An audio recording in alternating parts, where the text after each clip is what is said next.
हमारे बहनों, कैसे हो आप सब? आशा करती हूँ आप सब बहुत अच्छे होंगे। हमारे YouTube परिवार हमें बहुत सपोर्ट करते हैं। आप सभी का तहे दिल से बहुत बहुत धन्यवाद। हमारे चैनल पर जो नए हैं प्लीज सब्सक्राइब करें, लाइक करें, शेयर करें, कमेंट बॉक्स में लिखकर अवश्य बताएं आपको मेरी आवाज में ये गीत कैसी लगी।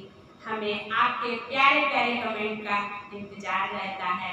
धन्यवाद बहनों। आइए सुनते हैं शंकर भगवान का प्यारा सा भजन। ये भजन मैंने लिखा है, सुनिए और कमेंट बॉक्स में लिख कर बताइए आप लोगों को ये भजन कैसा लगा।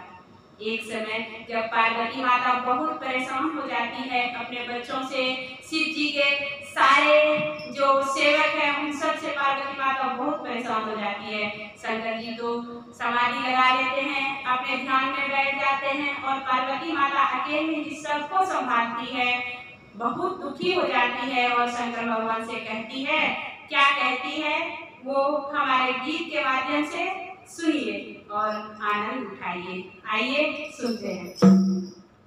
बम बोले तेरे लल्ला ने मेरा जीना मुश्किल कर दिया। क्या कहती है? बम बोले आपके लल्ला ने मेरा जीना मुश्किल कर दिया है। किस प्रकार से? सुनिए। बम बोले